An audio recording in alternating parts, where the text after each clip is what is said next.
Ayun guys, pupunta na kami sa Garden Center. Sama kayo. Saan tayong Garden Center pupunta? Saan yung Terra? Dun sa dati? Sa wala lang papel ng ano. Doon sa malaki, bunso. Oo nga, sa Terra tayo, ha? Punta kami sa malaking garden. Ako, ang aming banding. Ang saya.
kanilang ano, There's a pots. tiny one. I don't think so. Oh, they're at the end. Oh, there's not much left.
Pato mo lang. Buhay Collector's na coin. siya.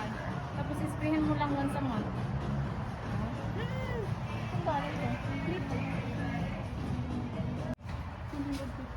Magkano yan? Kuya kasi yan eh. Magkano siya? Oh my God. 115 na yan. Collector's tal. Ito. 115 Muntikan din. akong bumili nito online. My God, bunso. Cute heart. Muntikan lang. Hindi na- Ganyan talaga Hindi kamahal. na- Hindi na- Ito 45 yung ganun kaliit. Collector's item talaga. Ito nga 65 oh. $65. Ayan guys. Oh my God, 85 ay 65. Ito may Yung hulang bulimit medyo na yan. mura. Oh. Magkano yan? Variegated, 35. Papadedok na. Padedok na yan eh. Ito kaya pala collector's corner siya. Ito oh, 60. Magkano yan? Si maliit na yan. 60. Oh my God, oh, 60 na yan guys. $60. Bili ka, baby? No, thank you. No, thank you. Sa grocery ko na yan, no? Dami na mabibili. Isang grocery mo na ba yan? Kung nga naman, Diyos ko, day. Pero yung mga air plant mura. May 15. Mahal. Mas mura ito nga mo. din. Ito $4.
Ayan guys, andito na kami sa loob. Ayan, tapos na rin. Masyado kaming nasarapan. Look at what I got. Look what you got. She's so excited. What did you get? Ang itim na naman. Wow, that's so cute. Oh. Mahal pa yung pot sa halaman. I know. Ito yung alcohol, please. Oh my God. Hindi nga sinama? Hindi. Hi. Hi! Ayan, nag-enjoy ba kayo sa inyong Terra, Terra shopping? Pumunta rin kayo sa garden center. Ayan. At Kung saan gumanda buhay niyo. para daw gumanda yung buhay niyo, pumunta kayo sa garden center. Okay guys, thank you guys for watching and see you in my next vlog. Thank you, bye! Nakalive ka ba?